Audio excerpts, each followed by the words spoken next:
Durante todo o mês de maio se falou muito de uma doença ocular que se chama glaucoma e nós não poderíamos deixar de esclarecer para vocês esse assunto. Por isso eu converso hoje com a doutora Elise Taniguchi Miller. Acompanhe a matéria.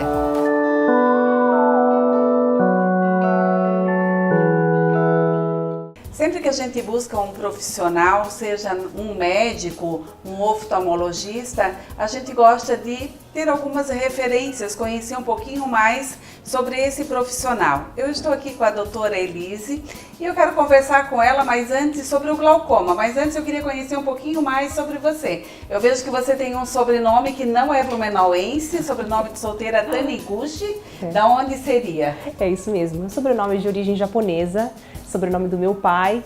Eu sou originalmente de Curitiba, então eu fiz toda a minha formação em Curitiba, faculdade, residência médica, e depois das subespecializações, então eu vim para Blumenau, porque eu sou casada com um blumenauense genuíno. Miller, o sobrenome, tradicional aqui. Exatamente. Doutora, qual foi a tua especialização?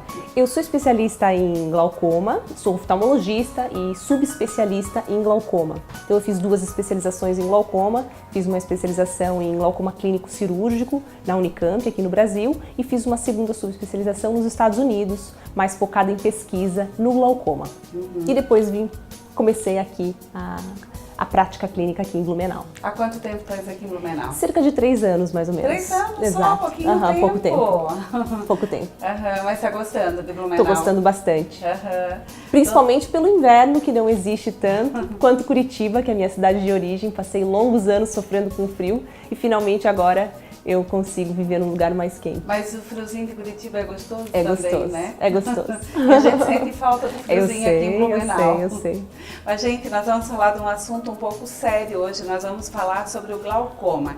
Eu queria saber de você, doutora, o que seria o glaucoma? Bom, Nelly, o glaucoma é uma doença degenerativa, grave, que afeta o nervo óptico e que pode, infelizmente, levar à cegueira, tá? E como é que a pessoa... ela tem sintomas? Como é que ela procura, em que momento que ela procura um oftalmologista? O que ela sente? Então, vamos começar do começo. Existem vários tipos de glaucoma. Existe glaucoma primário, glaucoma secundário, de ângulo aberto, de ângulo fechado. Então, dependendo do tipo de glaucoma, ela pode ou não ter sintomas. Existe uma cultura de que o glaucoma não tem sintomas. Isso, na maioria das vezes, é verdade, quando a gente fala do glaucoma primário de ângulo aberto, porque ele tem bem poucos sintomas de fato. Mas quando a gente fala, por exemplo, num glaucoma secundário, um quadro de diabetes, por exemplo, ou num quadro de glaucoma agudo, que é relacionado ao glaucoma de ângulo fechado, existe sintoma sim, que é a dor ocular intensa, a vermelhidão, náuseas, vômitos. Então ele não dá sintoma quando ele é o tipo primário de ângulo aberto, que é a forma mais comum. Doutora, como é que eu sei se eu tenho ou não glaucoma? Quais seriam os sintomas? Bom, aí que entra o nosso trabalho então. A partir do momento que você faz exames anuais, a gente consegue detectar se existe algum sinal de que você possa desenvolver glaucoma ou se você tem algum fator de risco. E dessa forma, a gente vai fazer a prevenção necessária, os exames anuais. Essa é a forma que a gente faz para detectar e classificar. Caso por exemplo, eu te examine e veja que você tem fator de risco ou que você tem uma suspeita de glaucoma. Então, a gente vai seguir com a propedêutica, vai fazer a classificação desse glaucoma para que a gente possa programar a tua terapêutica. O glaucoma, ele atinge só os adultos ou as crianças também? É hereditário? Ele é hereditário e, infelizmente, atinge as crianças também. É uma forma rara, mas atinge. E a gente chama de glaucoma congênito, infantil, e quando atinge uma idade um pouquinho mais avançada, antes dos 30, 35 anos, a gente chama de glaucoma juvenil. Então, a partir de que idade que os pais, ou se já tem algum caso na família, tem que trazer a criança para uma consulta? Se existir alguma alteração no teste do olhinho, essa consulta tem que ser imediata.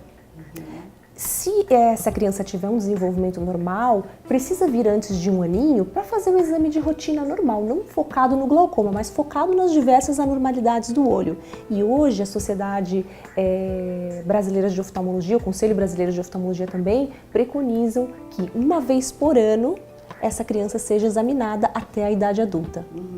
O glaucoma, ele pode ser cirúrgico? Pode ser feito cirurgia? Ou qual seria o tratamento? Pode ser feito cirurgia sim, mas a cirurgia a gente vai reservar para os casos mais avançados. Existe uma forma de tratar também, que é a forma de cirurgia laser. A gente pode usar a cirurgia laser em casos mais brandos, mas sempre com indicações bem precisas. Por isso que é importante a gente fazer a classificação da doença. À medida que o paciente vem numa primeira consulta, a gente vai classificar ele dentro do espectro de primário, secundário, de ângulo aberto, de ângulo fechado, agudo, crônico, e aí programar se esse paciente vai para uso de colírios, laser ou cirurgia. E hoje a gente tem muitos recursos entrando no nosso país para que a gente possa evoluir no campo das cirurgias minimamente invasivas. Atualmente a cirurgia padrão do glaucoma é a trabeculectomia, mas existem muitas técnicas e dispositivos em fase de aprovação, que já são aprovados nos Estados Unidos e que estão chegando aqui. Então, em pouco tempo, a médio, diria aí a curto e médio prazo, a gente vai ter introdução de alguns dispositivos e talvez consigamos aproveitar muitos deles para o tratamento do glaucoma. Doutora Elise, como é que é a visão da pessoa que tem o glaucoma? Bom, em pacientes que têm glaucoma inicial a moderado, essa visão pode ser normal. E esse é o motivo pelo qual muitos pacientes não procuram ajuda médica. Por quê? Esse paciente se sente confortável, ele pode até ter algum sintoma eventual, mas na maioria das vezes ele não tem sintomas. E por isso que a gente diz que o glaucoma é uma doença perniciosa, porque vai até um estágio final em que aí sim o paciente começa a ter sintoma.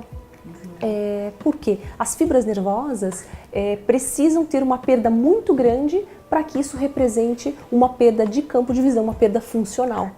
É uma doença, então, silenciosa. É uma doença silenciosa, isso aí mesmo, Nelly. Quando a pessoa se vê com a doença, ela normalmente já está no estágio mais avançado, é Exato, isso? E acontece muito. A gente vê muito paciente chegando aqui, são quadros, na verdade, muito dramáticos, porque o paciente não tem a menor ideia de que ele tem glaucoma e ele chega no consultório muitas vezes por outra queixa. Ele chega por baixa de visão achando que é catarata, porque o glaucoma acomete mais os idosos. Então ele chega no consultório achando que ele tem uma baixa de visão por catarata, ou até mesmo por alguma outra causa, ou ele vem reclamar porque o olho é seco, e aí ele descobre que ele tem glaucoma, e alguns descobrem já que tem um glaucoma avançado, levando até um choque, porque realmente é um diagnóstico bastante pesado.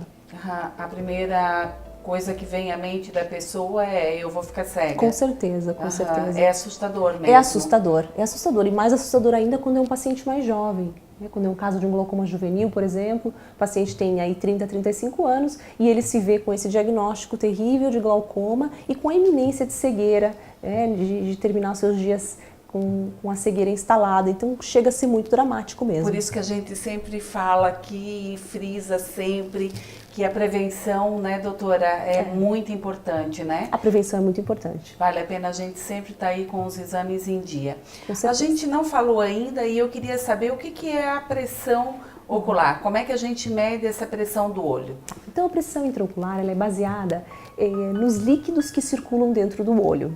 Então se a gente tem líquido demais lá dentro, como o olho é um compartimento fechado, se tem líquido demais, vai haver o aumento da pressão. E esse aumento da pressão se reflete lá atrás do olho, no nervo óptico, fazendo com que a camada de fibras nervosas vá morrendo lentamente. Ou pode ir morrendo rapidamente se for o caso de um glaucoma agudo também. E a pressão ocular ela é medida somente no consultório médico, através de aparelhos especiais que nós temos. Infelizmente não consegue ser medida em casa, diferente da pressão arterial, que com o aparelho a gente consegue medir em casa, consegue ter uma ideia se essa pressão está alta ou não. A pressão intraocular não, ela só pode ser medida em consultório médico. Até existem nos Estados Unidos alguns dispositivos para tentar medir a pressão ocular de uma forma fidedigna, mas isso ainda não foi obtido completamente. Doutora, o que você deixaria como uma dica final para os nossos telespectadores? Nelly, o que eu diria é que a prevenção é sempre o melhor caminho quando a gente está falando de glaucoma. E o paciente que tem, de fato, algum sintoma, e mesmo o paciente que não tem, mas tem um fator de risco, é interessante que ele venha para que a gente possa fazer realmente um exame completo, bem detalhado e, se houver o glaucoma, fazer a classificação para que a gente possa programar a terapêutica. E se esse paciente tem somente uma suspeita de glaucoma, a gente também acompanha para ver se um dia pode se tornar glaucoma ou não. E lembrando que o Hospital de Olhos, uma vez por ano, faz uma campanha de combate ao glaucoma. Então, quero que os espectadores fiquem atentos, porque é uma luta nossa contra o glaucoma. Mais uma vez, então, nós estamos gravando aqui no Hospital de Olhos de Blumenau. Lembrando que o Hospital de Olhos fica em frente ao Shopping Neue Markt, aqui na rua 7 de setembro. A gente todo mês está aqui e mostrando para vocês profissionais de todas as áreas, porque aqui você conta com oftalmopediatras, especialista em cataratas, glaucoma, enfim, ou uma simples consulta de rotina. Vale a pena você vir aqui e você vai ser atendido por um profissional assim, querido e simpático como a doutora. Muito obrigada, doutora. Eu Obrigada, adorei Lili. a consulta. Adorei conhecer um prazer conhecê-la. Tá? Muito legal. E a gente volta no próximo mês.